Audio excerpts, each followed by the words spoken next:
Je vais me présenter rapidement, le père Pierre-Marie Castegnos. Je suis de la communauté des serviteurs de Jésus et de Marie qui se trouve, dont le siège, je veux dire la maison mère, se trouve à l'abbaye d'Ourscan dans l'Oise et qui a d'autres aussi maisons reliées à elle. J'ai 57 ans, ça va faire depuis 95 que je suis prêtre et je suis rentré dans la communauté en 87. Mon ministère m'amène beaucoup à deux choses. Premièrement, à tout ce qui est autour de la préparation au mariage et de l'aide au discernement en amont des fiançailles, parce qu'une fois que les fiançailles sont célébrées, d'une certaine manière, la messe, entre parenthèses, est dite, surtout dans des familles traditionnelles. Et donc, et puis ensuite préparation au mariage, et puis ensuite tout ce qui est autour des jeunes professionnels, dont vous êtes une magnifique représentation, avec un certain nombre de groupes. Le groupe à Compiègne, que j'accompagne depuis 3 ans maintenant, 4 ans, Spi qui a été fondé en 2008, et puis voilà un certain nombre de jeunes professionnels qui demandent aussi à me rencontrer ou alors auprès desquels je suis amené à intervenir.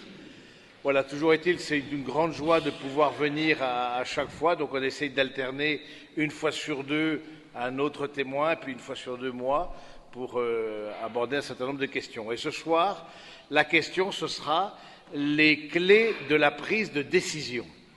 Je pense que c'est quelque chose qui est capital, surtout pour vous, à l'étape où vous en êtes de votre vie, où il y a beaucoup de décisions qui sont à prendre et qui sont importantes à prendre, et c'est pas si facile de les prendre, et pas si facile de se tenir ensuite, une fois qu'on les a prises. Je crois qu'il y a, grosso modo, et c'est en guise d'introduction, 3 grandes décisions. 3 grandes décisions dans sa vie.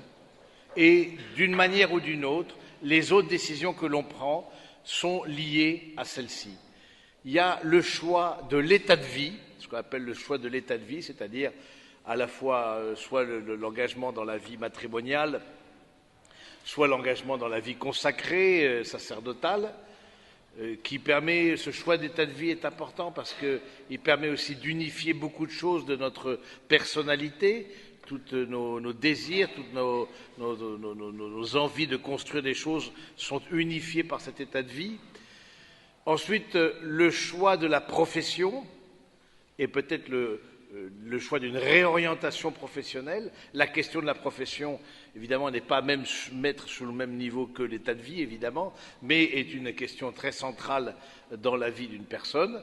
Et puis le choix de Dieu, parce que c'est aussi un choix que croire. Et peut-être certains d'entre vous, en tout cas je sais que c'est pour avoir parlé avec nombre d'entre vous, vous êtes revenus à la fois souvent de tradition catholique, d'éducation catholique, etc., mais après les folles années estudiantines où la question spirituelle n'est peut-être pas au goût du jour, eh bien je vois que comme jeune professionnel, beaucoup reviennent à cette question de foi, qu'est-ce que c'est les fondamentaux, qu'est-ce que je veux vivre, qu'est-ce qui est compatible en termes d'éthique avec ma profession, qu'est-ce qui ne l'est pas, etc.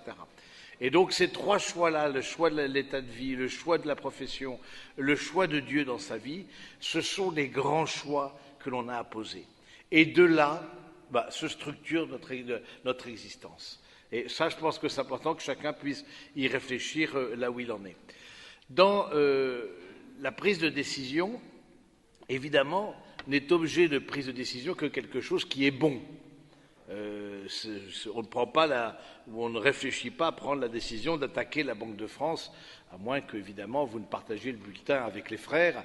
Et donc, dans ce cas-là, on serait tout à fait peut-être bienveillant. Mais blague à part, voilà, c'est d'abord qu'est-ce qui est bon. Ça veut dire, derrière ça, dans la prise de décision, c'est où en êtes-vous de votre formation intellectuelle, justement pour choisir le bien et éviter le mal. Où est-ce que vous en êtes là-dessus? Est-ce que vous êtes formé? Et je pense que la prise de décision, évidemment, va de pair avec cette formation. Cette formation à la fois humaine et à la fois spirituelle, et je tiens beaucoup à ce que les deux soient respectés, sans spiritualiser outre mesure, mais sans non plus, évidemment, évacuer Dieu de votre vie, mais de tenir bien les deux ensemble, ce qui n'est pas si simple.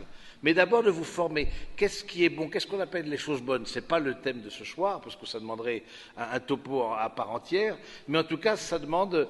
Aujourd'hui, ce n'est pas si simple.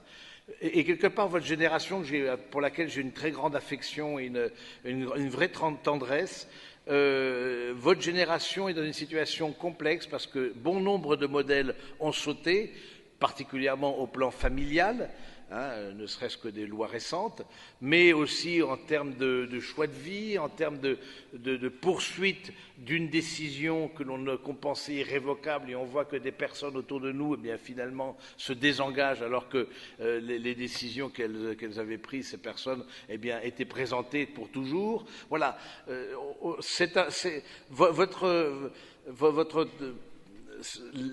Disons, votre temps n'est pas un temps facile de ce point de vue-là. Parce que c'est plus insécurisant.